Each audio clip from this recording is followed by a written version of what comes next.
අපි පළමුවෙන්ම පංචශීලය සමාදන් වී සිටිමු. සියලු දෙනාම নমස්කාරය කියන්න පන්සිල් ගැනීම සඳහා.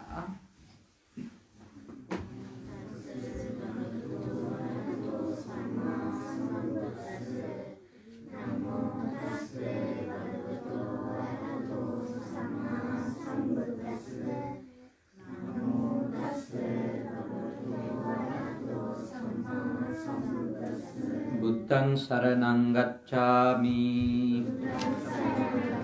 ධම්මං සරණං ගච්ඡාමි සංඝං සරණං ගච්ඡාමි ဒုတိယံ පි බුද්ධං සරණං ගච්ඡාමි ဒုတိယံ පි ධම්මං සරණං ගච්ඡාමි ဒုတိယံ පි සංඝං සරණං ගච්ඡාමි တတိယံ පි බුද්ධං සරණං ගච්ඡාමි တတိယံ පි ධම්මං සරණං ගච්ඡාමි တတိယံ පි සංඝං සරණං ගච්ඡාමි තිසරණ ගමනං සම්පුන්නං පානාතිපාතා වේරමණී සික්ඛාපදං සමාදියාමි අදින්නාදානා වේරමණී සික්ඛාපදං සමාදියාමි කාමේසු මිච්ඡාචාරා වේරමණී සික්ඛාපදං සමාදියාමි මුසාවාදා වේරමණී සික්ඛාපදං සමාදියාමි සුරාමේරය මජ්ජපමා දට්ඨානා වේරමණී සික්ඛාපදං සමාදියාමි අප්පමාදේන සම්පාදේත समन्ता चक्रवालेषु अत्रा गच्छन्तु देवता सद्धम्मं मुनिराजस्य सुनन्तु सग्गमक्कदं धम्मස්සවන කාලෝ අයං බදන්තා ධම්මස්සවන කාලෝ අයං බදන්තා ධම්මස්සවන කාලෝ අයං බදන්තා නමෝ තස්ස භගවතු අරහතෝ සම්මා සම්බුද්දස්ස නමෝ තස්ස භගවතු අරහතෝ සම්මා සම්බුද්දස්ස නමෝ තස්ස භගවතු අරහතෝ සම්මා සම්බුද්දස්ස.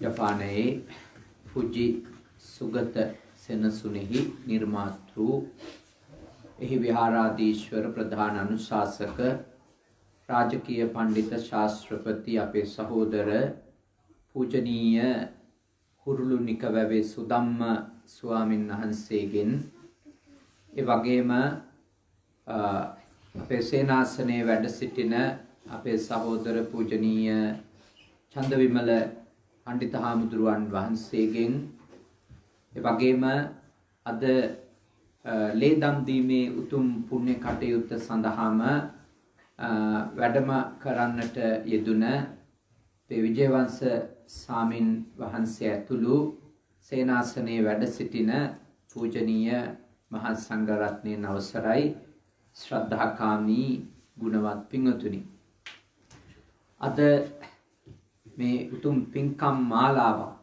උදෑසන ඉඳලා සිත කරගෙන එන්නේ.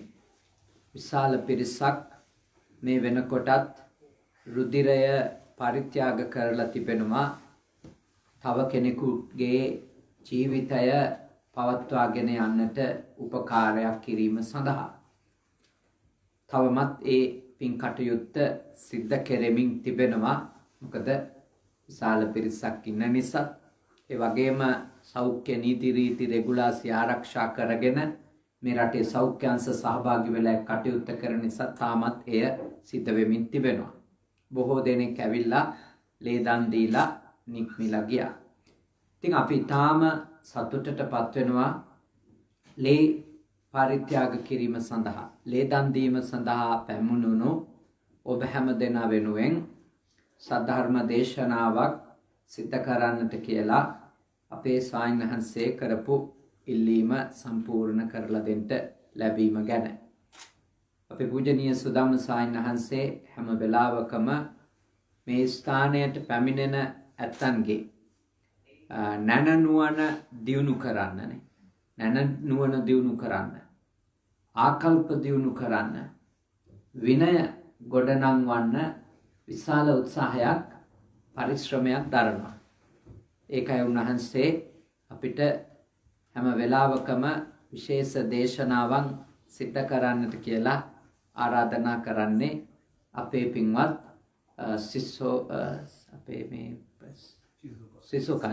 සිසෝකා දිස්ත්‍රික්ක වාසීන් තමයි වැඩිපුර මෙහි පැමිණෙන්නේ. ෆුජි අවට ඉන්න අය විතරක් නෙමෙයි, ඈතිනුත් ඇවිල්ලා ඉන්නවා, යනවා උදේ ඉඳලා ටෝකියෝ පළාතෙන් චිබා වැනි ඈත පළාත් වලින් බොහෝ දෙනෙක් ඇවිල්ලා ගියා.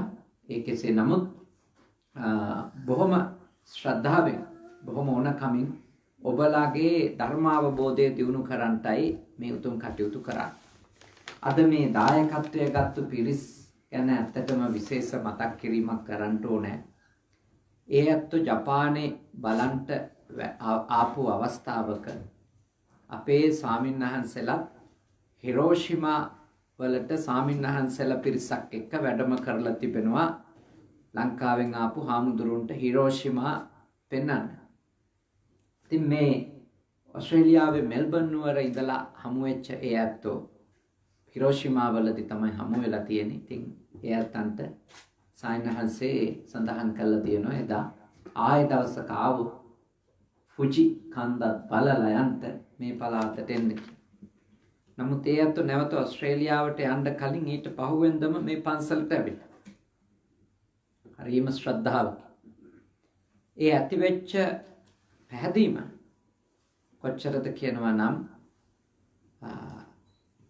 වාර්ෂිකව ඒ ඇත්තෝ පුළුවන් උපරිම ශක්ති ප්‍රමාණයෙන් ඒ රටේ ඉඳලා මේ පන්සල පවත්වාගෙන යන්න කියලා හැකි පමණින් ආධාරයක් හරි සූදානම් කරලා එවන පුදුමාකාර හිතවත් පිරිසක්. එයා ඉතින් ඔස්ට්‍රේලියාවින් නැත්තන්ට කොච්චර පන්සල් තියෙද මෙල්බන් වල? පන්සල් 7-8ක් තියෙනවා මෙල්බන් වල.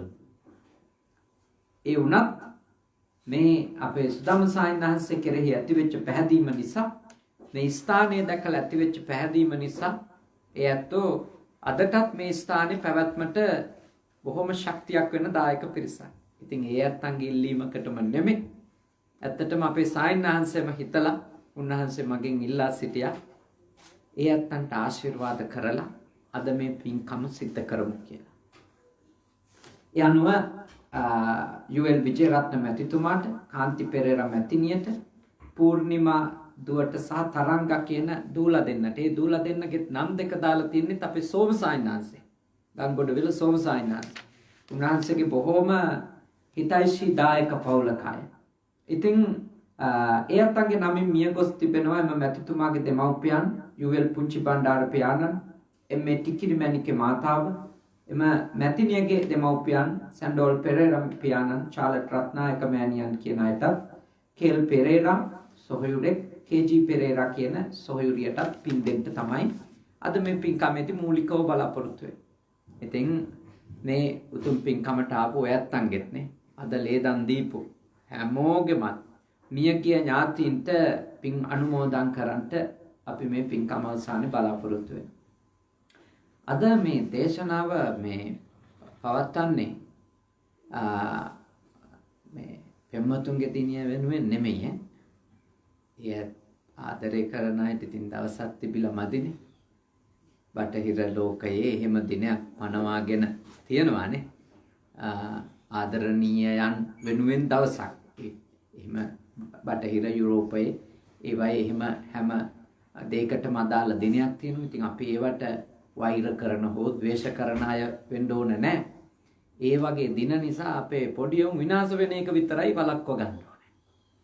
නැත්තම් ඔය වගේ විශේෂ දිනවල ඒගොල්ලොන්ගේ මූලික අර්ථය ඊට වඩා ඉහළ අදහසක් වෙන්න පුළුවන්. අද මේ වෙළඳ පොලේ තියෙන දේවලුයි ඊළඟට මේ කාමාශක්ත වෙච්ච ලෝකයේ තිබෙන පෙළඹවීමුයි නිසා තිබෙන්නේ ඒවයින් යහපතක් කරගෙන තියනවට වඩා අයහපතක් කරගෙනනේ. නැත්තම් මේ සම්මුති ලෝකේ ජීවත් වෙන අය දන්නවා ප්‍රේමය කියන්නේ දුක.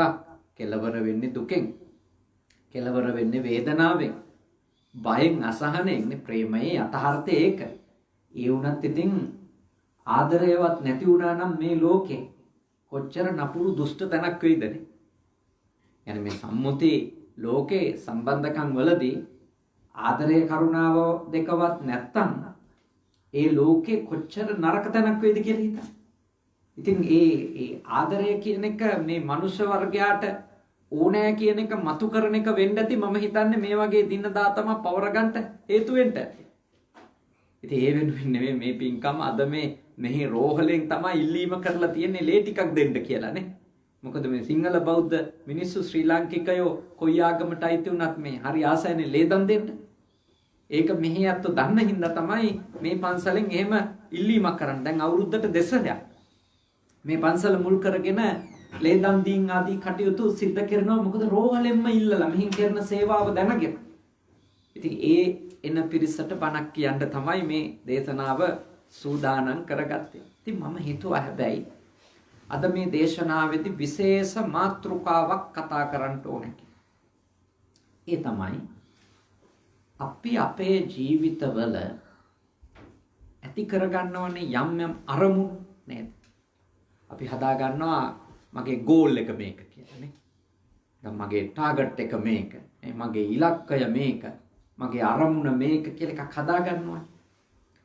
ඊළඟට ඉතින් අපි දනිපනි ගහලා සූදානම් වෙලා ඒ අරමුණ වෙනුවෙන් යම් යම් කටයුතු කාරණත් කරගෙන යන්න පටන් ගන්නවා.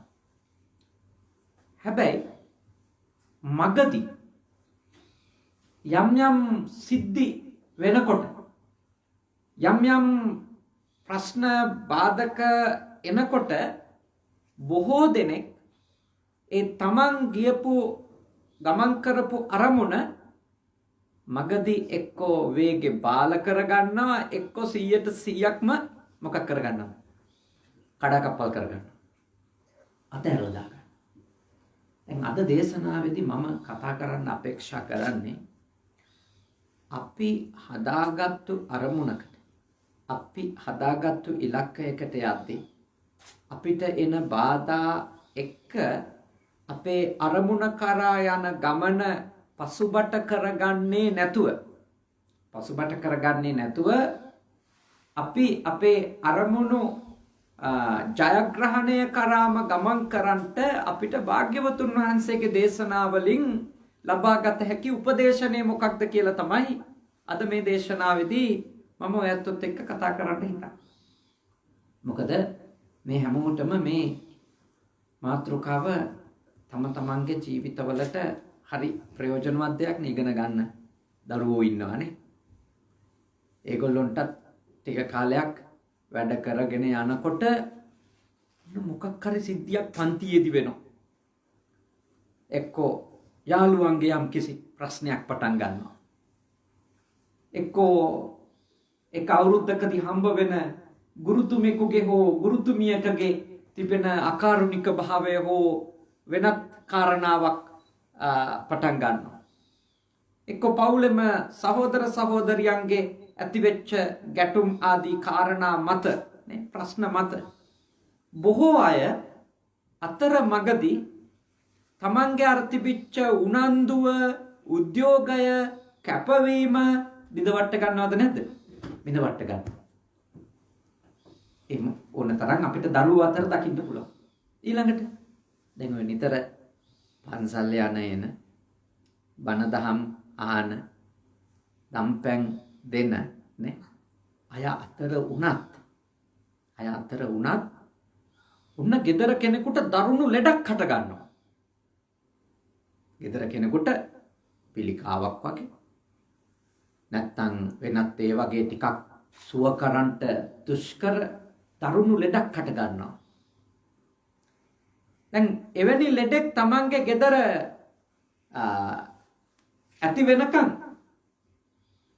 බොහෝම ඉහළ ශ්‍රද්ධාවක පිහිටලා අපි දුකින් නිදහස් වෙන්න ඕනි. අපි මේ භවයේම පුළුවන් නම් මාර්ගඵල ලබන්න ඕනි. එහෙම බැරි වුණත් අපි අපායකට නොවැටෙන්න හොඳට පින් කර ගන්න ඕන කියලා බොහොම උද්‍යෝගයෙන් පින් කර කර පන්සල් ඇසුරු නිසුරු කර කර යන අය ඉන්නවා. අර වගේ ලෙඩෙක් වෙච්ච ගමන් හෝ හදිසි අනතුරුදායක වෙනත් විපත්තියක් ආර්ථිකයට හෝ ජීවිතයකට හෝ වෙච්ච ගමන් ඇති කර ගන්න අදහසක් තමයි මොකක්ද? මේවා කරලා වැඩක් නෑ කියන එක. මෙච්චර වැන්දනේ. කොච්චර දාන දුන්නද? මොන තරම් පන්සල් ගියාද? කෝ වැඩක් නෑනේ. උකටලි වෙනවද නැත්? උකටලි වෙනවා. මන්දෝත්සාහි වෙනවා. ඊට පස්සේ තමන්ගේ ගමන ගැන මොකක් කරන්න පටන් ගන්නවද? සැක කරන්න පටන් ගන්නවා. මේවා කරලා වැඩක් තියෙද? තව දුරටත් ඕවද කරන්න ඕන. අතහැරලා දානවා. අර ආධ්‍යාත්මිකව ගියපු ගමන සිල් රැකපු එක්කෙනා සිල් බින්දින්න පටන් ගන්නවා. වැඩක් නෑවා කියලා. දම්පැන් දීලා අනිත් අයට බොහෝම උදව් උපකාර කරපු අය ඒවා නවත්තන්න කල්පනා කරනවා. බණ දහම් ආපුවා ඒවත් නවත්තලා දාන්න ඕන කියලා හිතනවා. මේවා කළා වැඩක් නෑ. අපිටමයි කරදර. දැන් එතකොට අපේ ආධ්‍යාත්මික අරමුණු කරා යද්දී අපි ලෞකික අරමුණු කරා යද්දී අපගෙන් සිද්ධ වෙන දෙයක් තමයි මගදී එන බාධා නිසා මගදී එන යම් යම් ප්‍රශ්න නිසා අපි මොකද කරන්නේ? අපේ ගමන අඩාල කරගන්නවා හෝ අපේ ගමන නවතා දානවා. දැන් අපි අවබෝධ කරගන්න ඕනි දේ තමයි ඇයි අපිට එහෙම වෙන්නේ? ඇයි අපිට එහෙම වෙන්නේ නේද? අපිට එහෙම වෙන පළවෙනිම හේතුව තමයි අපි ගමන් කරන අරමුණ ගැන අපි ඇති කරගෙන තියෙන අවබෝධය ප්‍රමාණවත් නොවේ. කියන්නේ අපේ ඉලක්ක ගැන අපි අවබෝධ කරගෙන තියෙන ප්‍රමාණය ඊටාම සුළුයි නම් කියන්නේ ඊටාම පටු අවබෝධයක් ඇතුලේ නම් අපේ ගෝල් එක අපි හදාගෙන තියෙන්නේ. ඉලක්කය හදාගෙන තියෙන්නේ.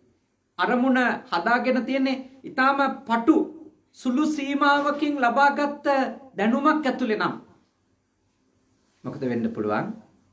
අනිවාර්යයෙන්ම මගදි වෙන ඔය පුංචි පුංචි බාධක නිසා පුංචි පුංචි චලනයන් නිසා අපි දන්නේම නැතුව අපේ ඉලක්කයෙන් අපි අයින් වෙන්න පටන් ගන්නවා. අපේ ඉලක්කයෙන් අපි අයින් වෙන්න පටන් ගන්නවා.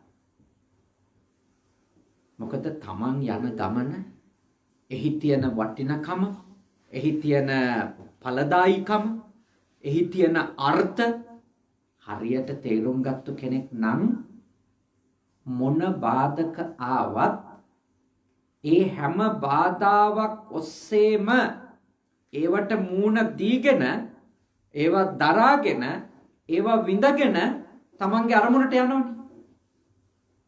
දැන් අපේ බෝධිසත්වයන් වහන්සේ අරමුණක් ඇති කරගත්තා. මොකක්ද? බුද්ධෝහං බෝධිසාමි. මම අවබෝධයටපත් වෙමි, අනිත් අයද අවබෝධයට පත් කරවමි, නැත්නම් ඊට මඟ පෙන්නමි. මුත්තෝහං මෝචයේ පරේ. මම මිදෙමි, අනෙක් අයටද මිදෙන්න උපකාරයක් වෙමි, නැත්නම් අනෙක් අයද මුදවමි. තින්නෝහං තාරයස්සාමි. මම ඊතර වෙමි, අනෙක් අයද ඊතර කරවමි. ඕකනේ භාග්‍යවතුන් වහන්සේගේ ඇති කරගත්තු අරමුණනේ. මම බුද්ධත්වයට පත් වෙලා අනිත් අයද ඒ අවබෝධයට පත් කරගන්න ඒ අයටත් මඟ පෙන්වනවා. මම ඊතර වෙලා අනිත් අයත් ඊතර කරවනවා. මම නිදහස් වෙලා අනිත් අයත් නිදහස් කරනවා. හදාගත්තු ඉලක්කය. ඒක තමයි හදාගත්තු අරමුණ. දැන් ඒ අරමුණ කාගේවත් ඉල්ලීමකට හදාගත්තු එකක් නෑ. කාගේවත් ඉල්ලීමකට හදාගත්තු එකක් නෙවෙයි. ඒ අරමුණ උන්වහන්සේ ඇති කරගත්තේ කාගේවත් බලපෑමකින් ගැලවෙන්න බැරි හින්දාත් නෙවෙයි. කියන්නේ කරන්න දෙයක් නැතිකමට හදාගත්තු අරමුණක් නෙවෙයි. උන්වහන්සේ අවබෝධ කරගෙන තිබුණා මේ සංසාරය කියන්නේ මහ බියකරු ඕගයක්නේ, සැඩපහරක්. මේ සැඩපහරට හසු වෙච්ච තමන් ඇතුළු සත්වයා බොහෝ දුක් විඳිනවා. ඒ නිසා තමනුත් මේන් නිදහස් වෙන ගමන් අනෙක් පිරිසත් මේ දරුණු සැඩපහරෙන් ගලව ගන්නවා. ඒක මේ කවුරුවත් මේ අපි කියන්නේ පෝස් කරලා නේද, බලපෑම් කරලා ඇති කරපු එකක් නෙමෙයි. හෝ කවුරුවක්වත් මේ කරන නිසා තමනුත් කරන්න හදාගත්තු එකකුත් නෙමෙයි. එහෙම එකක් නෙමෙයි. ඒක ඊටාම බරපතල ගැඹුරු අවබෝධයක්, තේරුම් ගැනීමක් ඇතුලේ තමයි අදිෂ්ඨානය, ඒ අරමුණ, ඒ ඉලක්කය බෝධිසත්වයන් වහන්සේ සුමේධ තාපසතුමා විදිහට ඇති කරගන්න. ඒක හින්දා තමයි උන්වහන්සේට එතනින් ඉස්සරහට කොච්චර කාලයක්ද? අසංඛ්‍ය 4කුත් කල්ප ලක්ෂයක් නේ.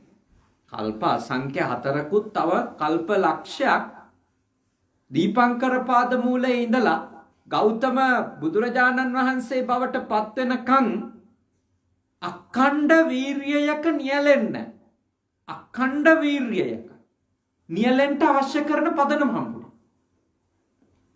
මොන හේතුව නිසාවත් උන්වහන්සේ තමන්ගේ අරමුණ අතහැරියේ නැහැ.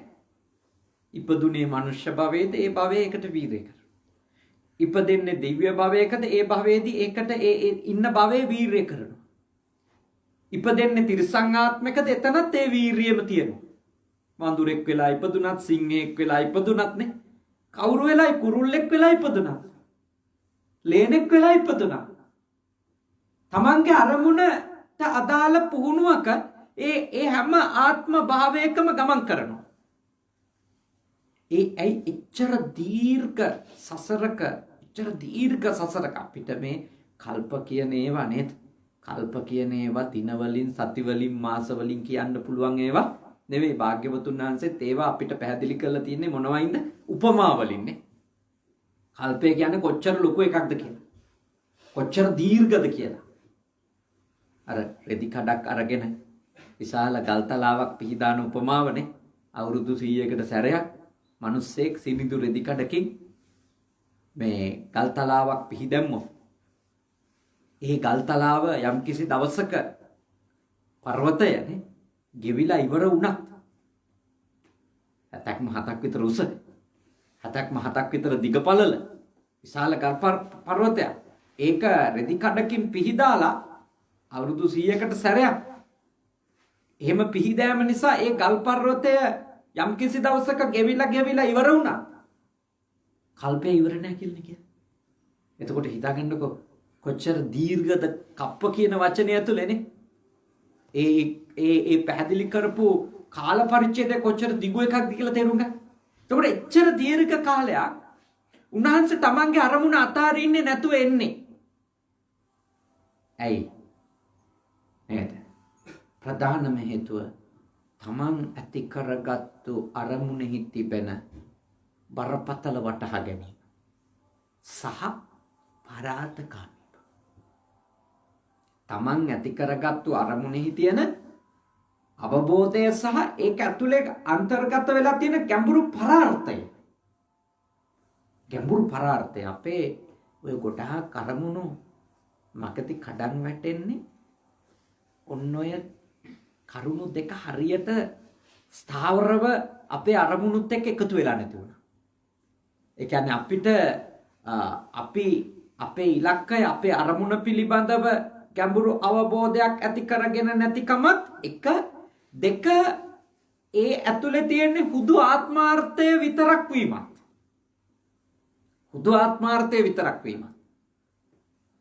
කිසිදු ආකාරයක පරාර්ථකාමී චෛතසිකයක් අන් අය ගැන සිතන ස්වභාවයක් ඒ අරමුණු වල නැතිවීම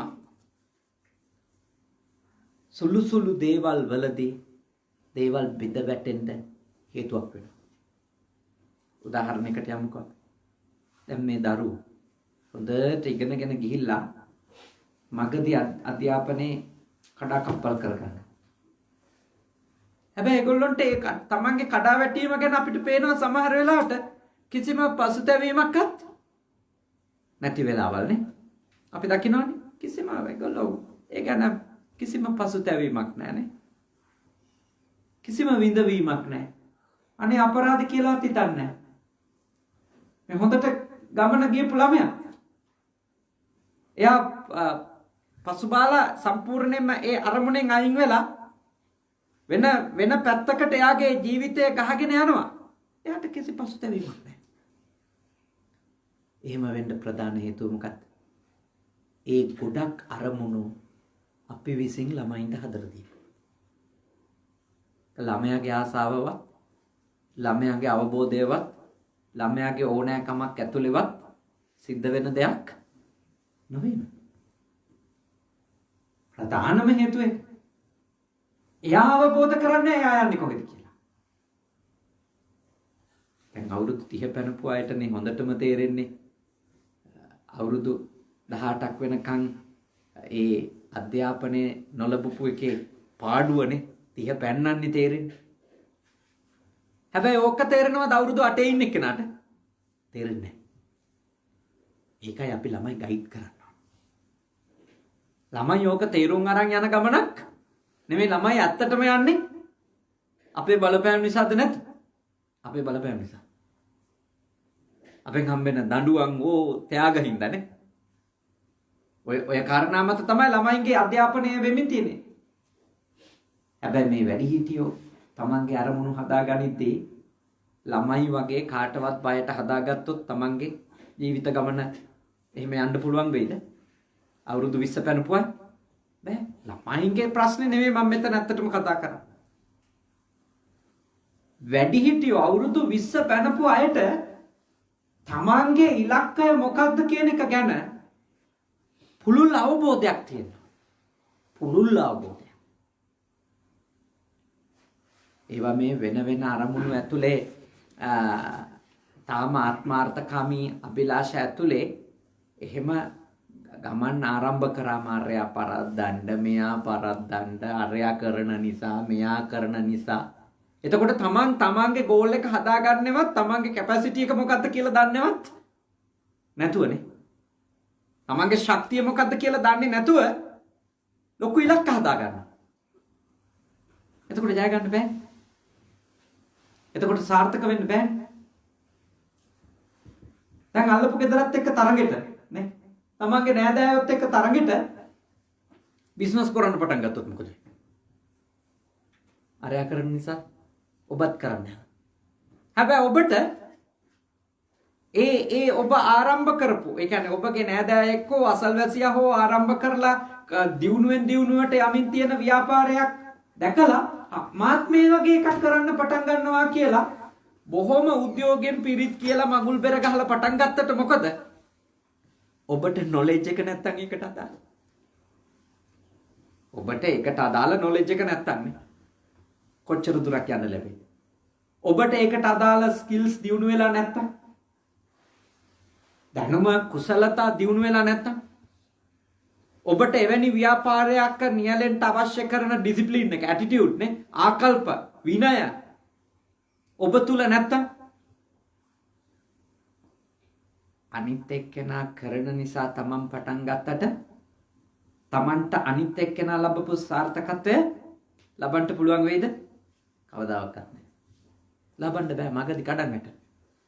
මොකද දැනුමක් නැති වැඩක් අනුන් කරන නිසා තමනුත් කරන්න පටන් ගත්තා කියලා. හැකියාවක් නැති දෙයක් අනුන් කරන නිසා තමනුත් කරන්න පටන් ගත්තා කියලා යන්න බෑ ඉස්සරහට. පටන් ගන්න පුළුවන්.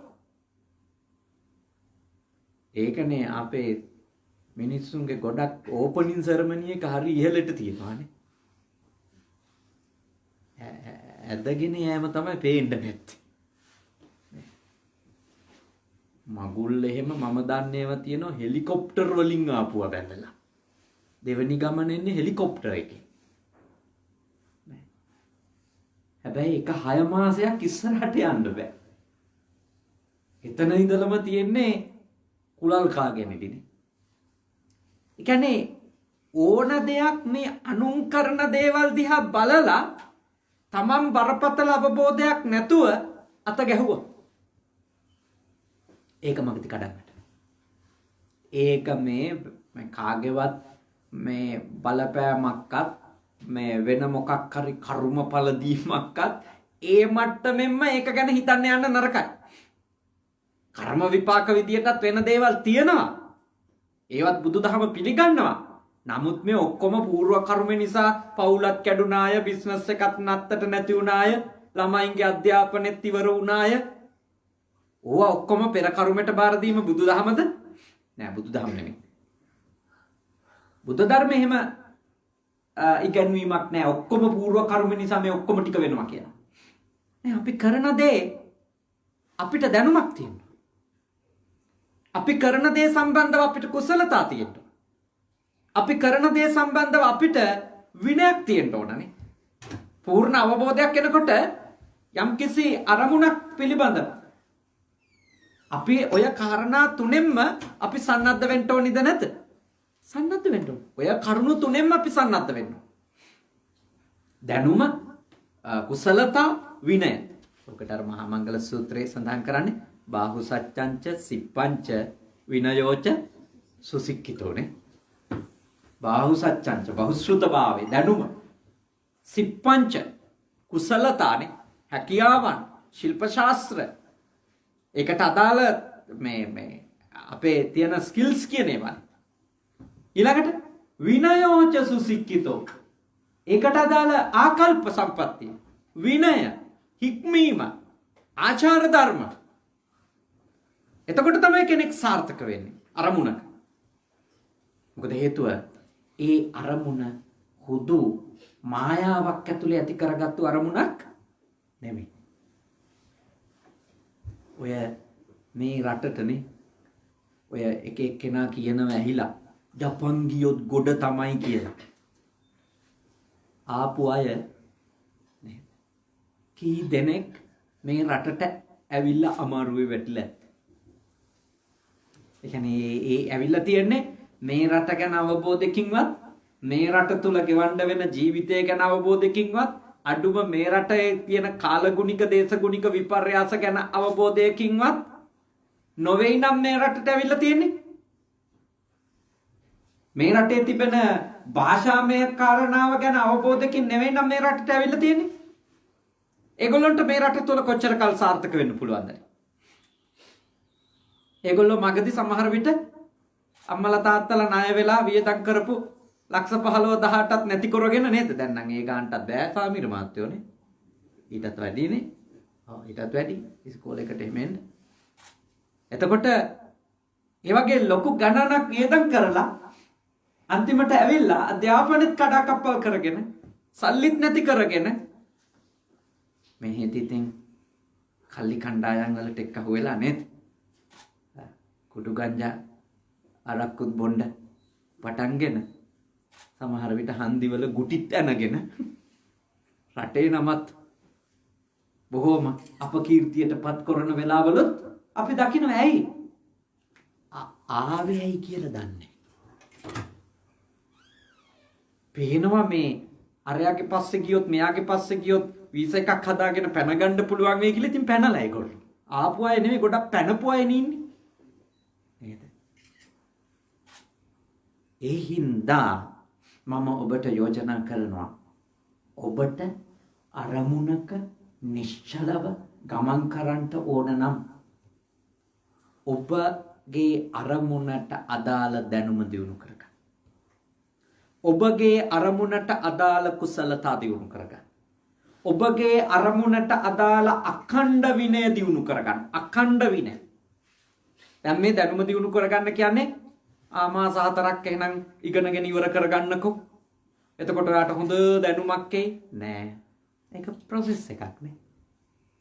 ඔබගේ අරමුණට අදාළ දැනුම දියුණු කර ගැනීම රස්සාව ගන්නකම් තිබුණොත් ඇද්ද? නැත්නම් බිස්නස් එක පටන් ගන්නකම් තිබුණොත් විතරක් ඇද්ද දැනුම දියුණු කර ගැනීම? බෑ. සෑම දවසකම මොකක් වෙන්න ඕනද? up to date නේ. අප්ඩේට් වෙන්න ඕනේ. යාවත් කාලීන වෙන්නේ. නැත්නම් අරමුණේ මගදී අපි කඩන් වැටෙනවා. ඒකනේ භාග්‍යවතුන් වහන්සේ දැන් ශ්‍රද්ධාවනේ ඇති කරගන්න කියන්නේ පළවෙනියෙන්ම නිවන් මාර්ග සාධනය කරගන්න යන එක්කෙනාටනේ ශ්‍රද්ධාව. දැන් ශ්‍රද්ධාව ඇති වෙන්නේ මොකක් කරාමද? සත්පුරුෂයෙක් ඇසුරු කරලා ධර්මය අහුවන්නේ. ඒ කියන්නේ ලැබෙන ධර්මයේ දැනුමක් ඇතුළේනේ ශ්‍රද්ධාවක් උපදින්නේ අපිට. දහම් දැනුමක් ඇතුළේ. ඊළඟට අපිට කියනවා ලැජ්ජ බය දෙක ඇති කරගන්නනේ. නැත්නම් සීලය ඇති කරගන්න. ඊළඟට ආයෙත් මොකද කියන්නේ? ආයෙ ශ්‍රුතේ දියුණු කරගන්න. ආයෙත් අහන්න පටන් ගන්න. දැන් බලන්න කොච්චර ලස්සනද ඒ උන්වහන්සේ පෙන්නලා දෙන තේමාව. මුලින්ම ශ්‍රද්ධාව තමන්ට කොන්ෆිඩන්ස් එකක් ඇති කරගන්න ඕන. ඒ කොන්ෆිඩන්ස් එක ඇති කරගන්නත් ඕන. ඒ විශ්වාසය ඇති කරගන්නත් ඕන දැනුමක් ඇතුලේ. නිකන් අරයා විශ්වාස කරන හින්දා මෙයා යන හින්දා මටත් පුළුවන් වෙයි. එහෙම ගමනක් නෙවෙයි. දැනුමක් ඇතුලේ අවබෝධයකින් විශ්වාසයක් ඇති කරගන්න ඕන. ඊළඟට ඒ ඇති කරගත්තු විශ්වාසෙ මත පදනම් වෙලා පුහුණුව ආරම්භන්න ඕනනේ. ක්‍රියාකාරකම් ටික ආරම්භන්න ඕන. සීල කිව්වේ විනයනේ. විනය. ඒක දිනු කරගන්න ඕන. ඒ අතරතුරේ මායත් කියන ශ්‍රුත නේ. ආයත් බණ අහන්න ඕන. ශ්‍රද්ධා සීල සුත ත්‍යාග ප්‍රඥා ශේක බල දිනු කරගන්න කියන්නේ. හික්මන කෙනෙකුගේ ගොඩනගා ගන්න ඕන ශක්තිය ඉන්නේ. පුහුණු වෙන කෙනෙකුගේ අරමුණකට දිනු කරගන්න ඕන ශක්තිය ඉන්නේ. ඒ භාග්‍යවතුන් වහන්සේ දේශනා කළා තියෙන්නේ. එතකොට මේ යම් පොඩි දැනුමක් ලබාගෙන පටන් ගත්තා කියලා බෑ. ඒ දැනුම මොකක් වෙන්න ඕනද? නැවත නැවතත් අලුත් වෙන්න ඕන. නැවත නැවතත් තමන්ගේ අරමුණට අදාළ දැනුම වැඩි දියුණු වෙන්න ඕනේ. ඒකයි ශ්‍රුතය දියුණු කරන්න කියන්නේ. එතකොට අර ලබාගත්තු දැනුමක් ඇතුලේ ඇතිවෙච්ච ආලෝකයකින් ඇතිවෙච්ච සතුටකින් වැඩේ පටන් ගත්තට මොකද? ටික දවසක් යනකොට ඔය පත්තු වෙච්ච ලයිට් ටික ටික ආයෙ නිමෙන්න පටන් ගන්නවද නැද්ද? නිමෙන්න පටන් ඊට අදාළ ශක්තියින් ඉවර වුණොත් ඒ ආලෝක දැල්වී තිබෙන ඒ ශක්තියින් ටික ඉවර වුණොත් මොකද කරන්න ඕන? ආයෙත් ඒ ශක්තියින් ටික Taman තුල උපදව ගන්න ඕනේ. ඒකයි නැවත නැවතත් දැනුවත් වෙන්න කියන්නේ. නැවත නැවතත්. දැන් අම්මලා ඉගෙන ගන්න එකේ වටිනකම ළමයින්ට එක දවසක් කියලා දීලා ඊට පස්සේ නැවතුනොත් මොකක් වෙයිද? කිසි කරදරයක් නැතුව අවුරුද්දක් යන්න කලින් ළමයින්ට ඉගෙන ගන්න එක කිසි වැඩකට නැති වැඩක් කියලා හිතෙන්න පටන් ගන්නවා. සමහර ඒවා ජප කරන්න ඕනද නැත්? ජප කරන්න ඕනේ. මතුරන්න ඕන. අපේ අම්මලා පැරණි කට්ටිය කියන්නේ නේද? කට කැඩෙනකන් කියනවා නේ. මේ කට කැඩෙනකන් කියනවා කියන්නේ. ඒකෙන් තමයි මොකද අරමුණ මතක් කරවන්න ඕන. තමන්ගේ ඉලක්කය මතක් කරවන්න ඕන. ඒකට අදාළ ඒ දැනුවත් වීමේ ක්‍රියාවලිය තුළ අපේ දරුවෝ නිරන්තරයෙන් යොදවන්න ඕන. අපිත් අරමුණකට යනවා නම් අපේ අරමුණේ අපේ දැනුවත්භාවයේ දිගට ඒකනේ නිතර බණ අහන්න කියන්නේ. දැන් එක බණක් දෙකක් අහලා ශ්‍රද්ධාව ඇති කරගෙන නිවන් මඟ ප්‍රගුණ කරන්න පටන් ගන්නවා කියමුකෝ. ටික දවසක් යනකොට උන්නේ බණේ කොටස් මතක නැති වෙනවා. තව ටික දවසක් යනකොට ආයෙ තව ටිකක් කොටස් මතක නැහැ. ඊට පස්සේ බණක් ඇහුව බව මතකයි. ඔහොම වෙලා ගිහිල්ලා මල කඩ කනවද නැද්ද? මල කඩ කනවා. මල කඩ කනවා. මනස මල කඩ කනවා. මොන මල කඩද? කෙලෙස් මල බඳිනවානේ. කෙලෙස් නැමැති මල කඩ වලින් මනස දුර්වර්ණ වෙනවා. අර තිබිච්ච මුලින් තිබිච්ච ෂයින් එක නේද? දීප්තිය ඒක ඉවර වෙලා යන පටන් ගන්නවා.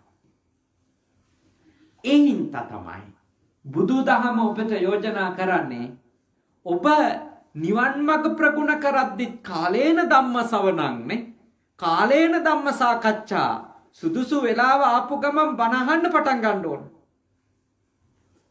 ධර්මයේ සාකච්ඡා කරන්න ඕන. එතකොට තමයි අපේ අරමුණට අවශ්‍ය කරන ශක්තිය ඒ තුල ලැබෙන්නේ. අඛණ්ඩ පුහුණුවේ ඉන්නවා. අඛණ්ඩ පුහුණුවේ. ඊළඟට පුළුවන් තරම් මම යෝජනා කරනවා ඒ පුහුණුව ඇතුලේ අර පරාර්ථය තියාගන්න. පරාර්ථය. එතකොට ගොඩාක් ඒවා දරාගෙන යන්න පුළුවන්. දැන් අපේ අම්මලා එහෙම මම දන්නවා මේ ඒගොල්ලෝ මේ දික්කසාද නොවි හිටියේ මේ ඒගොල්ලෝ ෆැමිලි ලයිෆ් එකේ ඊටාම මේ තෘප්තිමත් හින්දා නෙමෙයි. අපේ පැරණි වැඩිහිටියන්ගෙන් අහුවොත් මේ තාත්තත් එක්ක ගෙවපු ජීවිතේ මේ සතුටුමද කියලා නේද? තාත්තා කෙනෙක්ගෙන් හොරෙන් කනට කරලා අහුවොත් එහෙම කොහොමද අම්මත් එක්ක ඉඳපු ඉඳිල්ල කියලා. ඒගොල්ලොන්ට තියනවා ඒ සම්බන්ධ විශාල විවේචන. හැබැයි දික්කසාද වෙන්නේ. ඩිවෝස් වෙන්නේ. අල්ලන්නේ. කොහොමද අල්ලන්නේ? පුංචි උන් අමාරු වෙදහන්න බෑනේ. අපි මේ ලෝකෙට ගෙනාපු ළමයි. අපි මේ ලෝකෙට ගෙනාපු ළමයි. මගේ ජීවිතේ කලුවරට ගියා. හරි. මගේ ජීවිතේ ඉවරයි. දැන් මට මෙතනින් එහාට සතුටක් ලැබෙයි කියලා මට හිතන්න අමාරුයි. ඒත් මම මේ ලෝකෙට ගෙනාපු ළමයින්ට මේ తත්වය උරුම වෙන්න දෙන්න හොඳ නැහැ. ඒ ළමයි හරි ලස්සන ජීවිතයක් අනාගතේ ගෙවන තත්ත්වයටපත් වෙන්න නම් මම මෙහි කැපවීමක් කරලා ඉන්න ඕනි කියලා හිතලා එහෙම විශාල පරිත්‍යාගශීලී බවකින් ඒ විවාහය රැකගැනීමේ අරමුණේ ගියපු අම්මලා තාත්තලා ඉන්නවද නැද්ද? ඉන්නවා. සමහර විට ඒ පරාර්ථකාමී ගමන හින්දම අර අවුරුදු 40 50 අතරදී තිබිච්ච ගැටීම්නේ කලකෝලහල තත්වයන් නොරිස්සුම් නෝකාඩු 50 පැන්නම සමතේකටපත් වෙලා ආයෙත් පෙර වගේ බොහෝම එකිනෙකා කෙරෙහි මහා ආධ්‍යාත්මික බන්ධනයකින් ඒ දෙන්න දෙමාල්ලෝ ජීවත් වෙන යුගයකුත් ආරම්භිච්ච තැනුත් නැතුව නේ මරණකම් වෛර කර කර ඉන්න අයත් ඉන්නවා. එහෙම නෑ කියන්න බෑ. හැබැයි ඒ අතරතුරේ අර අමාරු කාලයනේ අර දුෂ්කර කාලය දරුවෝ ගැන හිතලා පියමන් කරපු අය ඉන්නවා. මම දන්නා ඉන්නවා. ඒගොල්ලෝ ඇත්ත වශයෙන්ම දැන් ඊටාම තෘප්තිමත් සන්ධ්‍යා සමයක් ගත කරනවා. එකිනෙකා සමග ලොකු අවබෝධයකින් නේ. ලොකු ගෞරවයකින්. මොකද අර දුෂ්කර කාලේ තතෑරලා ගියේ නෑ කියන එක. ඒක ගැන විශාල ගරුත්වයකුත් ඇති වෙනවනේ. ළමයින්ටත් ඒවා කියලා දෙන අය ඉන්නවා සමහරු. මගේ මෙච්චර වැරදි වෙලා තිබුණා අම්මා මාව දාලා ගියේ නෑ. මගේ මෙච්චර ප්‍රශ්න වුණා ළමයි එක්ක විවෘතව කියන අම්මලා ඉන්නවා. තාත්තා දාලා ගියේ නෑ. තාත්තා දරාගෙන හිටියා. දැන් බලන්න අපිට අරමුණකට යනකොට මේ අනිත් අයගේ යහපත වෙනුවෙන් අපි අපේ අරමුණේ එක පරිච්ඡේදයක් වෙන් කරලා තිබීම එක කලාපයක් පරාර්ථකාමී බව අන්තර්ගතව තිබීම අපේ අරමුණු වල අන්න එතකොට අපේ අරමුණේ දිගටම ඉන්න ශක්තිය ලැබෙනවා. දැන් අපි කියමුකෝ මේ ධෝනි කෙනෙකුට පුතෙකුට කියලා. දැන් මේගොල්ලන්ට හිතෙනවා මට ડોක්ටර් කෙනෙක් වුණා. ගොඩක් සල්ලි හම්බ කරගන්න පුළුවන් වෙයි. නැත්තම් මම ડોක්ටර් කෙනෙක් වුණොත් හොඳ ලස්සන වාහනයක් ගන්න පුළුවන් වෙයි කියලා හිතලා දොස්තර කෙනෙක් වෙන්න ඉගෙන ගන්නවා. ඉතින් මානසික වෙලා දුක් ඉඳලා පාඩම් කරලා පළවෙනි සැරේ විභාගය අසමර්ථ වෙනවා. සමහර විට ඒ වගේ ළමයි උමතු වෙලා මානසික රෝගියෙක් වෙලා නවතින්න තියෙන ඉඩකඩ වැඩිද නැද්ද? වැඩි. හැබැයි මම දන්නවා 4-5 වතාව අඛණ්ඩව විභාගේ කරලා එහෙම වෛද්‍ය විද්‍යාලයට ඇතුල් වෙච්ච ළමයි මම දන්නවා. ඒගොල්ලොත් එක්ක මම කතා කරලා තියෙනවා. කතා කරාම ඒගොල්ලෝ කියලා තියෙන දේවල් අතරින් එක අදහසක් තමයි. සමහර ළමෙක් මාත් එක්ක කියලා තියෙනවා. හාමුදුරනේ මගේ තාත්තා මැරුණේ පිළිකාවක් ඇතිලා. මට ඕනුනේ කවදා හරි මම දොස්තර කෙනෙක් වෙලා පිළිකා රෝගයට ගොදුරු වෙන අම්මලා තාත්තලා බේර ගන්න කෙනෙක් වෙන්න. එහෙනම් මං අතෑරියා. 4 වෙනි සැරේ තමයි මම විශ්වවිද්‍යාලයට ආවේ. දැන් බලන්න එයාට ජවය දෙන්නේ එයාගේ කාර් එකක් ගැනීමේ ආත්මාර්ථකාමී සිහිනයද නැත්නම් සල්ලි ගොඩක් එකතු කර ගැනීමේ ආත්මාර්ථකාමී සිහිනයද අපිට වැටෙනකොට ජවය දෙන්නේ නැත්නම් අනිත් අය වෙනුවෙන් මම දෙයක් කරන්න ඕනි ලෝකයට මම යහපතක් කරන්න ඕනි කියන සිහිනය. මතක තියාගන්න. ඔබට අරමුණක ජයග්‍රාහීව යන්න ඕන නම් අඛණ්ඩව වැටෙන තැන්වල ආය නැගිටලා තමන්ගේ ඉලක්කය කරාම යන්න ඕන නම් බුදුදහමට අනුව මම ඔබට යෝජනා කරනවා ඔබගේ අරමුණෙහි පරාර්ථය ගැබ් වෙන්න ඕන. සෙල්ෆිෂ් ජීන් එකෙන් විතරක් යන්න බෑ. ආත්මාර්ථකාමී ඥානෙ විතර නම් වැඩ කරන්නේ මම විතර නන්නේ. එක තැනකදී මගේ පරාජයන් වෙනකොට මට ඒව තරන්න බැරි වෙනවා. හැබැයි මම අනික් අය වෙනුවෙන් රට වෙනුවෙන්, ලෝකෙ වෙනුවෙන්, සමාජෙ වෙනුවෙන්, දුප්පත් මිනිස්සු වෙනුවෙන්, නූගත් මිනිස්සු වෙනුවෙන් මම යමක් කරන්න ඕනේ කියන. එවැනි පරාතකාමී හැඟීමකුත් එක්ක ගමනක් යන අය. ඒ කියන්නේ මගේ සාර්ථකත්වයේ අරමුණ අනෙක් අයට සාර්ථකත්වයක් උදා කරලා දීම කියන එක නම් මම සාර්ථක වෙන්නේ අනික් අයට සැනසෙල්ලක් ගෙනල්ලා දෙන්න කියන තැන නම් අපේ අරමුණු වල තියෙන්නේ මතක තියාගන්න කොච්චර වැටුණත් ආයෙ නැගිටලා යන්න ශක්තිය නැත්තම් මම කියන එක විතරක් තියෙන වෙලාවට වෙන්න පුළුවන් දෙයක් තමයි මතක තියාගන්න මට හැපි වෙන්න තව දේවලුත් තියෙනවනේ නේ. ඉගෙන ගත්තේ නැතත් කොහොමත් ඉතින් ඔය තාත්තගේ ගේ මට නේ. අම්මගේ බැංකු පොතේ මෙච්චර තියෙනවලු ඒව කොහොමත් මටනේ. එතකොට අර මම කියන කෙනා තෘප්තිමත් කරලා දාන්න වෙන දේවල් ටිකක් අර ලොකු අරමුණු අතහැරලා වෙන දේවල් ටිකක් අපි හදා ගන්නවා. අපි හොයා ගන්නවා මම සාධාරණීකරණය කරා මගේ අරමුණ අතහැරීම සම්බන්ධ. ඒ හින්දා මම ඔබට නැචිටින් යෝජනා කරනවා. අරමුණකදී ඒ අරමුණට අදාළ දැනුම දියුණු කරන්න, විනය දියුණු කරන්න, කුසලතා දියුණු කරන්න. ඒක ඇත්ත ඒ කාරණා තුන අවශ්‍යයි. ඒත් එක්කම පරාර්ථය දියුණු කරන්න. යන්න පුළුවන්. නිවන් මඟ සාධනය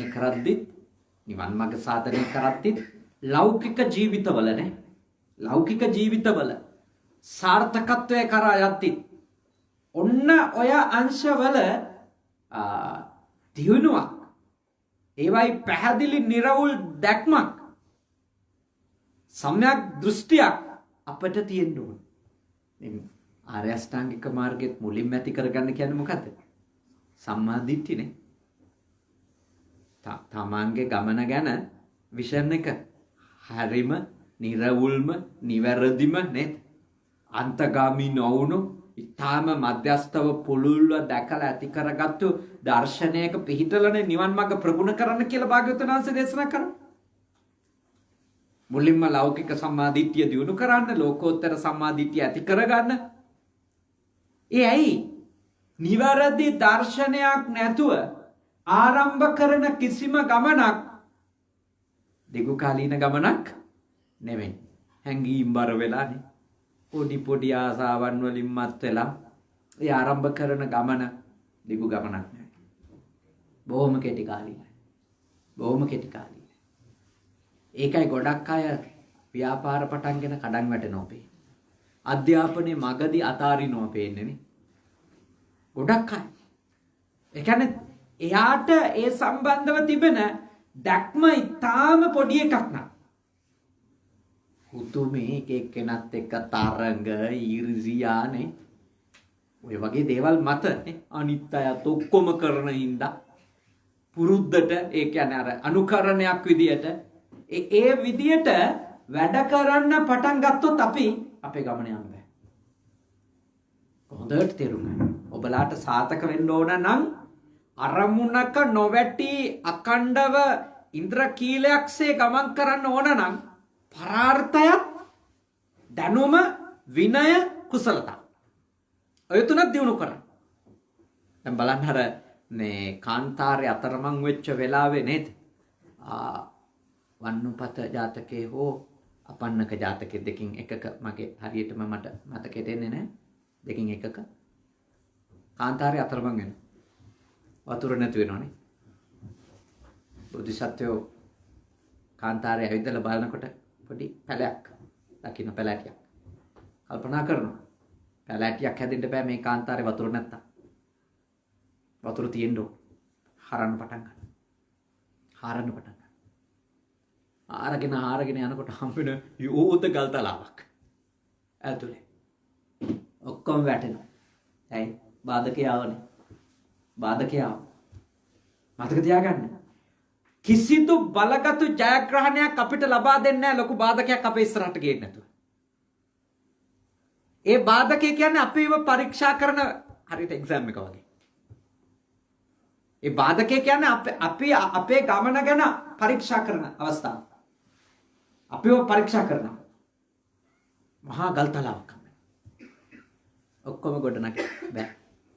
බෝධිසත්ව එක්කෙනෙකුට කතා කරලා කියනවා. පුතා නුඹට පුළුවන් මේ ගල්තලාව බිඳින්න. බෝධිසත්වෝ කන තියලා බලනවා ගල්තලාවට යටින් සියුම් වැහෙන වතුර ගලනහම. තාම සියුම් නිරීක්ෂණය කරනකොට. කන තියාගෙන දීර්ඝ වේලාවක් නිරීක්ෂණය කරනකොට මේ ගල්තලාව බිඳ ගත්තොත් ඇතුලේ වතුර ගමන් කරනවා වතුර ජල පහරක් තියෙනවා කියලා අඳුර ගන්නවා. කෙනෙකුට කතා කරලා කියනවා නුඹ වීරය කළොත් නුඹ අතෑරියේ නැතොත් මේ සතා සීපාවත් බේරෙයි. මොකද ගවයෝ ඔක්කොම කලන්තේ හැදිලා මිනිස්සු වතුර නැතුව ක්ලාන්ත වෙමින් තිබුණා. නුඹ මේක අතාරින්න නැතුව කුළු ගෙඩි පහරවල් වලින් මේක බින්දොත් ඔක්කොගෙම ජීවිත කොට නැගේ. එක මිනිස්සෙක් අදිෂ්ඨාන සීලීව කුළු ගෙඩියක් අරගෙන පහර දෙනවා. එයාට තිබුණේ යා විතරක් බේරෙන එක නෙමෙයි. අනිත් අයත් බේරගන්න. පසුව ඒ ගල්තලාව පුපුරද්දී මහ ජල කඳක් මතුවෙනවා. ඒ ජල කඳ එතන හිටපු අයගේ විතරක් නෙමෙයි පිපාසාව සංසිඳවන්නේ. ඊට පස්සේ ඒ නිරුද්ධක කාන්තාරය හරහා ගමන් කරන හැමෝගෙම සාපිපාසාව නිවපු තැනක් බවට පත් වුණා කියලා ඒ කතාව තියෙනවා. එතකොට අපි අවබෝධ කරගන්න ඕන දේ තමයි අපි ගමනක් යද්දී අපි අරමුණකට යද්දී නිශ්චිත එක තැනකදී අපිට අනිවාර්යෙන් දැඩි බාධකයක් එනවා. දැඩි බාධක එනවා. ආර්ථික කඩාවැටි, ලෙඩදු, පවුලේ සමාජිකයෝ අතර අසමගිකම්, ප්‍රශ්න, කේලංකාරයෝ, ගිනි ගෙඩි දෙන අය, නේ, කොටවන අය, බිඳෝන අය, කැලෑපත්තර නේද? නින්දා අපහාස මේ වෙනවද නැද්ද? එනවා. ඒ ඔක්කොම එන්න ඕන. ඒ එකක්වත් අපේ ගමන ඉස්සරහට එන්න හොඳ නැති ඒවා කියලා නම් හිතන්න එපා. ඒ ඔක්කොම දේවල් එන්න ඕනද නැද්ද? එන්න ඕන. මොකද ඒව හරහා තමයි අපි අපේ අරමුණට යන්න ඕන. එතකොට අපි අරමුණට ගියාට පස්සේ ඉන්න අවශ්‍ය කරන ශක්තිය, දැනුම, විනය අපිට ඒ අභියෝගات එක්කම ගොඩනගෙනවද නැද්ද? ගොඩනගෙන. මොකද අපි ඉස්සරහට එන මේ ප්‍රශ්න කියන ඒවා අපි ඔය සමහරු උකටලි වෙලා, සමහරු කම්මැලි වෙලා, එපා වෙලා, අතෑරලා දාලා දුවන ප්‍රශ්න තියෙන්නේ. ඒ ප්‍රශ්නෙට මූණ දුන්න නම් එයා සමහර විට එයාගේ මුළු ජීවිත කාලේන ඕනම ප්‍රශ්නයකට උත්තර හොයන්න හයිය ලැබෙන්නේ මොකක් එක්කද? අර ප්‍රශ්නෙත් එක්ක යා ඔට්ටු වෙච්ච කාලේ තුල ලබන දැනුම, ලබන හික්මීම, ලබන මේ මහ විනය, ඒ ප්‍රශ්නේ විසඳන්න තමන් පාවිච්චි කරන ඒ අභියෝගයට මුහුණ දෙන්න තමන් පාවිච්චි කරන කුසලතා. ඒව ඇතුළෙම යමක් එක්ක ඔට්ටු වෙනකොට කුසලතාවයක් දියුණු වෙනවා. ඒව එක තමයි සාතකත්වය ලැබෙන්නේ. අරමුණු මගදී දාලා දුවන්නේ නැති අය බිහි වෙන්නේ එතකොට. නිවන් මගත් එහෙමයි. ලෞකික මගත් එහෙමයි. ඒ හින්දා ඔබ හැම කෙනෙක් මේ කාරණා හොඳට මේ සිහියේ තියාගන්නට ඕනේ. ඉලක්කයකට යනවනම් තමන්ට තමන්ගේ දරුවන්ට ඉලක්කයකට යනවා. තව ඉතින් අභ්‍යන්තරික හින්ද්‍රන්ස් තියෙනවානේ. අභ්‍යන්තරික බාධක මොනවද? කාමච්ඡන්දනේ. අරමුණකට යනකොට එනේවා පළවෙනි එක මොකද්ද? උග්‍ර කාමාසාව ඇවිල්ලා අරමුණ වෙනස් කරලා දාන. නේ? කාමාසාව ඇවිල්ලා එක්කෝ ස්ත්‍රීන් පුරුෂයෝ මතේ යැපෙන්න පටන් ගන්නවා අරමුණ අමතකයි. එක්කෝ උග්‍ර ද්වේෂයනේ තරහවල් ඇවිල්ලා ඒවා එක්ක ඔට්ටු වෙවි රණ්ඩු වෙවි යනවා අරමුණ අමතක වෙලා යනවා. ඊළඟට එන්න පුළුවන් මොකද්ද? නිදිමත තීන මිද්දනේ. පටන් ගන්නවා හරි බරි ගිහිලා ඕක යන්න ඕනේ ගමන කියලා. හැබැයි බත් කෑවා වැඩි වුණත් නිදිමතයි, බත් කෑවා අඩු වුණත් නිදිමතයි, වැස්සත් නිදිමතයි, බෑවුවත් නිදිමතයි. අද හරි හීතලයි නේද? ඒ විදිහ කතා කියලා බුතිය ගන්න. ගෝල් එක ඉවරයි. යන්න ගියපුවා මතක නැහැ වැටුණු තැන නිදි. ඒ කියන්නේ අරමුණ මතක නැහැ එතකොට. නිදිමතනේ. තීන මිද්දනේ. නිදිමත. හිතේ ගතේ නේද? සිතුවිලි වල හැමතැනම කම්මැලිකම තීන මිද්ද නිද්‍රෝප මේ නිද්‍රාශීලී භාව. ඉතින් ඕ අභ්‍යන්තරික බාධා. ඕවා මේ දෙන දුරුකේවත් මේ ප්ලූටෝකේවත් නෙප්චූන්ගේවත් බලපෑම් නෙමෙයි.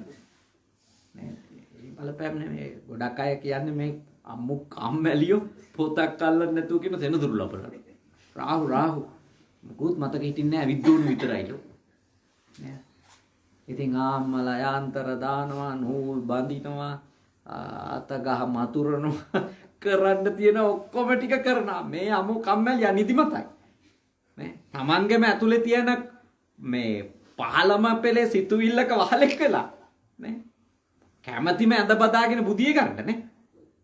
ඉතින් ඒ தත්ත්වයට වැටිච්ච අයට මේ එළියේ කාට හරි ග්‍රහයෙකුට බාර දෙනවා. කාට හරි කෙනෙකුට බාර දෙනවා. මේ ජපානයේ මිනිස්සුන්ට ග්‍රහය ලබන්නේ නැද්ද? මෙහෙත් ඉන්නවද ඒක? සෙනසුරුය. මම දන්නේ නැතිනම් දාන්නේ. මේ කට්ටියගේ විශ්වාසය ඇති නේද ඔය වගේ. මම කියන්නේ ග්‍රහයෝ නැහැ හෝ ඉන්නවා හෝ කියන්න මට තේරෙන්නේ නැහැ. ඒවයි තියෙන බලපෑම් කොච්චරද අඩුද වැඩිද කියන්න මම නක්ෂත්‍රය දන්නේ නැහැනේ. මම ඒක ඉගෙනගෙනත් නැහැ. මම ඒක ගැන මට තේරුමක් නැහැ. හැබැයි මම දන්නවා ගොඩක් අයට තියෙන ලොකුම බලපෑම එළිය ග්‍රහයකගෙන් එනවා එකකට වඩා ඇතුලේ තියෙන කම්මැලිකම. ඇතුලේ තියෙන කාමාසාවනේ. එක්කෝ ඇතුලේ තියෙන උග්‍ර තරහ. පොඩ්ඩක්වත් අනිත් මිනිහාගේ නොගැලපෙන දේවල් ඉවසන්න බැරි කම. හැම එකක්ම යාට ගැලපෙන විදියට තිබුණොත් තමයි ඉගෙන ගන්න. පාඩම් කරන්න. රස්සාවට යන්නේ නේ. ඔය ගොඩක් අය එහෙමනේ. කියන්නේ මේ යාට ඕන විදියට වෙන්න ඕන. කියන්නේ තමන් අකමැති දේවල් එක්ක ඉන්න බැරි කමනේ. අපිට සාර්ථක වෙන්න ඕන නම් අපි පුරුදු වෙන්න ඕන කැමති දේවල් එක්ක ඉන්නයි අකමැති දේවල් එක්ක ඉන්නයි දෙකම. කැමති අය එක්ක වැඩ කරන්නයි අකමැති අය එක්ක වැඩ කරන්නයි දෙකම පුරුදු වෙන්න එපා. මොකද මේ ලෝකේ අපිට කැමති මිනිස්සුම ඉන්නවද? අපි ආස විදියටම මේ ලෝකේ ලක්ෂණට හැදිලාද තියෙන්නේ නේ? බුද්ධිමත් වෙන්න. ඔය දෙකටම හිත පුරුදු වෙන්න ඕන. ඔය දෙකටම අපේ මනස ප්‍රගුණ කරගන්න ඔබ හොඳට තේරුම් ගන්න ඕනේ. නැත්තම් ගමනක් යන්න බෑ. තීන මිද්දවිල ඔක්කොම නැති වෙලා යනවා. ඊළඟ පාදාවත් අභ්‍යන්තරිකයි. උද්දච්ච කුක්කුච්ච කියන්නේ. මනසේ තියෙන මහ ව්‍යාකූල බවයි ඊළඟට මොකද්ද? තමන්ගේ මේ අතීතේ මග ඇරිච්ච ගැන තියෙන ඕනවට වැඩි ලොකු පසුතැවිල්ලනේ. රිග්‍රෙට් කරනවා කියලා කියන්නේ අපි පසුතැවින. විඳෝ ඉන්නවා. ආරක කරගන්න බැරි වුණා, මේක කරගන්න බැරි වුණා. අර කාලේ පටන් ගත්තා නම් මෙහෙම වෙන්නේ නැහැ. අපරාධේ. නේද? ජපානයට ඇවිල්ලා අවුරුදු 7කට පස්සේ කවුරු හරි කියනවා අපරාධේ ආපු කාලේ ඉඳලා ජපාන් ටික ඉගෙන ගත්තා නම් මෙහෙම වෙන්නේ නැහැ. ඉතින් ඒක ගැන ගියපු අවුරුදු 7 ගැන හිත ඉන්න එකද කරන්න ඕන දැන් පටන් ගන්න එක. නැත්තම් තව 7ක් යනවා දන්නේම නැතුව.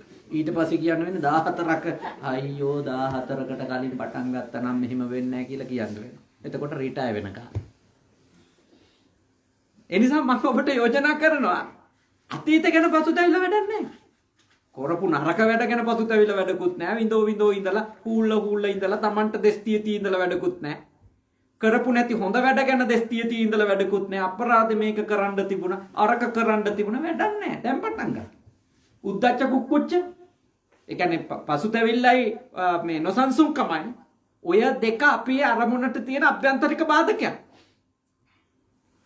අපේ ගමන යන්න බෑ අපිට ඔය වගේ තත්වයකට අපේ මනස ඇද වැටුණට පස්සේ. අන්තිම එක විචිකිච්ඡානේ. අපි යන ගමන අපිම සැක කරනවා. අපේ ඉලක්කය අපිටම සැකනන්නේ. අපේ අරමුණ අපිටම සැකනන. දැන් බෞද්ධයන්ටම සැකනන් නිවන් දකින්න පුළුවන්ද බැරිද? නේද? එහෙම නිවන් අවබෝධය කියලා එකක් තියේද? ඔය කිව්වට තණ්හාව දුරු කරන්න පුළුවන්ද බැරිදනේ? එහෙම බුදුවරු කියලා කොටසක් ඉන්න ඇද්ද නැද්ද? ඔය කිව්වට මේ ධර්මයන් ප්‍රගුණ කරොත් ප්‍රතිඵල ලැබෙයිද නැද්ද? ඒ කියන්නේ තමන් කරන දේ ගැන ඉන්නේ හැම තිස්සෙම කොන්ෆිඩන්ස් එකක් නැති නේද? විශ්වාසයක් නැති මහා සැක සංකල්පන එයාගේ ගමන කඩන්නට නේ බාහිර බාධකයක් නෙමෙයි. ඒක ඇවිල්ලා අභ්‍යන්තරික බාධකයක්. ඒ වගේ අභ්‍යන්තරික බාධක අඳුර ගන්න අරමුණක් කරා යද්දී ඒව මගදී කඩන් වැටෙනේම ඕව. සැක උපදිනවා. යන ගම්මියම කරලා වැඩක් තියෙද? එහෙම හිතෙනවනේ. අන්න ඒ තමන් කරන දේ ගැන තමන්ට අනිවාර්යෙන්ම සැක හිතෙන්න පුළුවන් මගදී. ඒ හින්දා තමයි මොකක් කරන්න ඕනද? නැවත නැවතත් කල්යාණ මිත්‍රයාගෙන් සත්පුරුෂයාගෙන් තමන්ගේ අරමුණ ගැන පැහැදිලි කරගන්න ඕනද නැද්ද? පැහැදිලි කරගන්න ඕන. නැවත නැවතත් තමන් කරන ක්‍රියාකාරකම ගැන දැනුම දියුණු කරගනිමින් අවබෝධය වැඩි කරගනිමින් අපි අපේ අර උද්‍යෝගයනේ ඒ සම්බන්ධව ඇතිවෙච්ච අභිප්‍රේරණය අඛණ්ඩව පවත්වාගෙන යන්න අපි වීර්ය කරන්න. මම හිතන්නේ මේ ප්‍රමාණවත් කියලානේ. පැයකට අධික වෙලාවක් ඔබ ඉගෙන ගත්තා. මොකද්ද අපි අද ඉගෙනගත්තු මාතෘකාව? අරමුණ කරා යනකොට ඒ අරමුණ මගදී බිඳ වැටෙනවා නම් ඒකට හේතු මොනවද? ඒ හේතු නැති කරන්නේ නැතුව ඉතින් ඒ ප්‍රශ්නේ විසඳ ගන්න බෑ. ඒ ප්‍රශ්නේ විසඳ ගන්න බෑ. ඒ ප්‍රශ්නයක් තියෙනවා නම් ඒ ප්‍රශ්නේ විසඳ ගන්න නම් ඒ හේතු නැති කරන්නම ඕන. ඒ හේතු තමයි මම ඔබට කිව්වේ.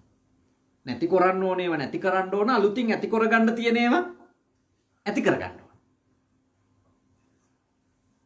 ඒකවේ පහ කරන්න ඕනේව පහ කරන්න ඕන භාවයේ තබ්බන් නේ. භාවිතා කරන්න නැත්තම් ප්‍රගුණ කරන්න තියෙන දේවල් ප්‍රගුණ කරගන්න ඕන. හොඳයි. ඊටාම ශ්‍රද්ධාවෙන් ඊටාම ඕනකමින් අපේ මේ තරුණ ළමයි වැඩිහිටි ඇත්තත් පොඩි දරුවොත් ඊටාම ශ්‍රද්ධාවෙන් අද ෆුජි සුගත සෙනසුනටනේ එකතු වෙලා මේ ධර්මානුශාසනාව ලේ ටිකක් එහෙම දන් දීලා අපේ මනෝජ් මහත්තයාලා ඇතුළු පිරිසක් එකතු වෙලා අද දවල් ආහාරත් සම්පාදනය කරලා දුන්නා. ආහාර පානත් භුක්ති විඳලා. ඒ ආපු අය ලේදන් දුන්නම හිස් අතින් යවන්න හොඳ නැති නිසානේ අපේ ස්වාමීන් වහන්සේ සූදානම් කෙරෙව්වා ඔබ වෙනුවෙන් මොකක්ද? ධර්ම දානමය පින්කම. ඔයත් දානයක් දීපු නිසා ඔයත්න්ටත් දානයක් පූජා කළා. මොකද්ද ඔයත්න්ට ලැබිච්ච දාණය?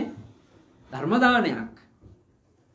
මේ ධර්ම දාණය ඔබේ නිවන් මාර්ග සාධනය කරගන්නත් ඊළඟට ඔබගේ ලෞකික ජීවිතය වඩා ඵලදායී කරගන්න.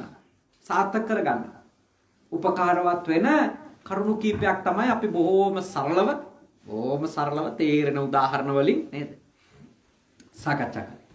ඉතින් අපි තාම සතුටටපත් වෙනවා මේ උතුම් පුද බිමට ඔබගේ පැමිණීම ගැන.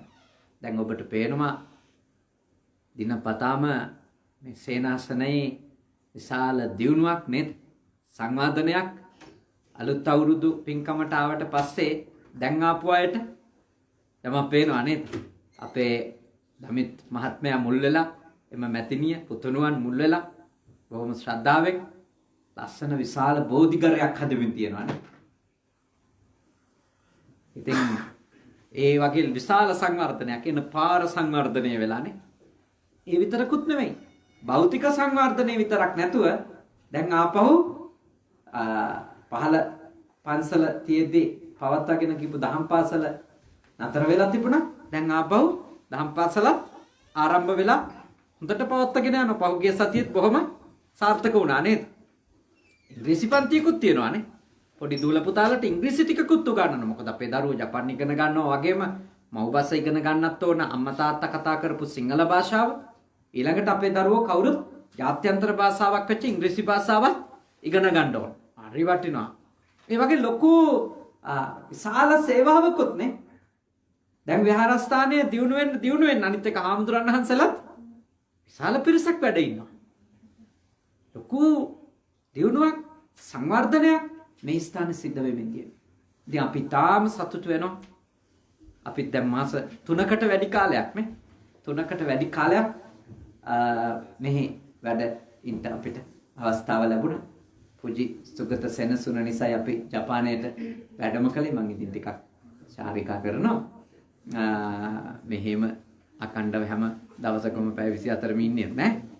නමුත් අධ්‍යාපනයකුත් ලබා ගන්නවා මේ කාලේ. නිකන් ඉන්නේ නැතු. ඉතින් කෙසේ නමුත් අපි තාම සතුටටපත් වෙනවා මේ උතුම් පුදබිම තුල තිබෙන මේ ප්‍රබෝධය ගැනනේ. සාල සතුටකට අපිපත් වෙනවා.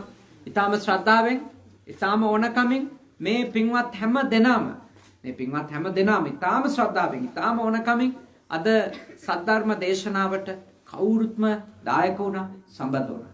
රැස් කරගත්ත සියලුම පින් කුසල් විශේෂයෙන්ම ඕස්ට්‍රේලියාවෙන් ඉඳලා අපේ සම්බන්ධ වෙන දායක වෙන යූඑල් කරුණා විජේරත්න මැතිතුමාට, කාන්ති පෙරේරා මැතිණියට, පූර්ණිමා සහ තරංගා කියන දූලා දෙන්නට සෙසෙම මේගොල්ලන්ට අපි ආශිර්වාද කරනවා. එච්චර දුර රටක ඉඳගෙන වුණත් මේ උතුම් පින්කමට දායකත්වයක් ගන්න ඕන කියලා හිතුණා. ධර්මදේශනාවක් අහඬ සලස්වන එකත් තව පිරිසකට දායකත්වය අරගෙන ඒකත් පුණ්‍ය කර්මයක් ලෙස කල්පනා කළා. දැන් ඕනනම් මට මේ දේශනාව මේ පිරිසට විතරක් සිද්ධ කරන්න තිබුණා. නමුත් මම කල්පනා කළා බුද්ධ පුතුන් Facebook පිටුවත් පාවිච්චි කරොත් තව පිරිසකට මේ දේශනාව අහන්න පුළුවන්. 300ක් විතර එක දිගටම අහගෙන හිටියා. දේශනාව. හෙට අනිත් වෙනකොට 20000ක් ඒ දේශනාව අහනවා. ඒව පින් සිද්ධ වෙනවනේ අපිට.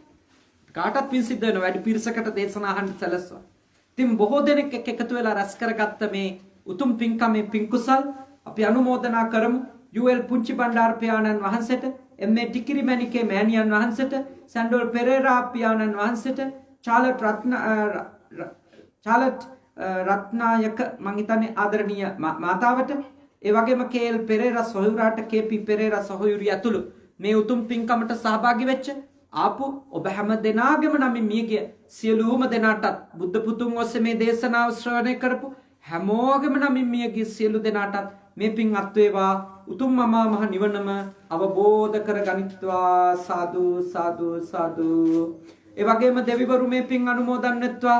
දෙවිවරුන්ගේ ආශිර්වාදය, ආරක්ෂාව, ධර්ම ශක්තිය ඔබට මේ වගේ උතුම් පුදබිමක් නිර්මාණය කරලා දීලා ඔබට මේ වගේ උතුම් පින්කම් කරගන්න උපකාරවත් වෙන කල්යාණ මිත්‍ර ඔබේ අති උතුම් පූජනීය හුරුළුණු කබවේ සුදම්ම සාමින්ද්‍රයන්න් වහන්සේ ඇතුළු මේ සේනාසනයේ වැඩ ඉන්න පූජනීය ස්වාමින් වහන්සේලාට, ඒ වගේම මේ උතුම් පින්කමට සහ සම්බන්ධ වුණු විජේරත්න මැතිතුමා, මැතිණිය, දියණිවරු දෙපළ ඇතුළු ඒ පවුලේ සියලුම දෙනාටත්, ඒ වගේම මේ ලේදම් දීමේ පින් කටයුත්තට ආපු සියලුම දෙනාටත්, ඒ වගේම බාහිරින් වැඩම කරපු අපේ පූජනීය විජයවංශ ස්වාමීන් වහන්සේ ඇතුළු සියලුම ලේදම් දීම් කටයුතු වලට සම්බන්ධ වෙච්ච ස්වාමීන් වහන්සේලාට සහ පින්වත් පිරිසටත්, ඒ වෛද්‍යවරු ඇතුළු ඒ කාර්ය මණ්ඩලයේ සියලු දෙනාටමත් මේ පින්කම කරගන්න අපිට උදව් වුණේ ඒ අත්ව සිටි ඔෆිස් එකේ සියලුම දෙනා.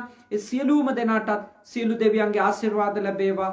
රටටත්, ඔබ ජීවත් වෙන මේ රටටත්, මව් රටටත්, ලෝකවාසීන්ටත් මේ වසංගත තත්ත්වයෙන් නිදහස් වෙලා නිදුක් බව, නිරෝගී බව, සුවපත් බව ලබා ගන්නට මේ පින් අනුමෝදන් වන දෙවියන්ගේ ආශිර්වාදය ලැබේවා. සියලුම දෙවියෝද නිවන් අවබෝධ කරත්වා. සාදු සාදු සාදු.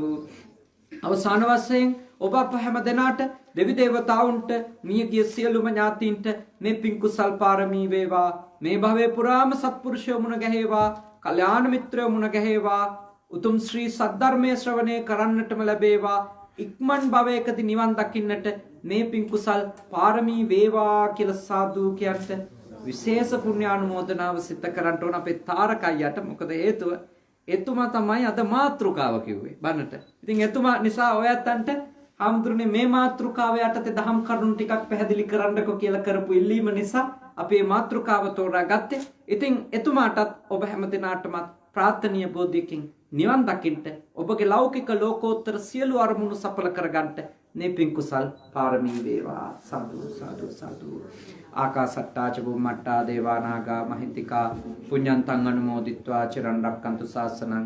ආකාසට්ටා ච බුම්මට්ටා දේවානාගා මහිත්‍තිකා පුඤ්ඤන්තං අනුමෝදිත්වා චිරන් රක්칸තු දේශනං.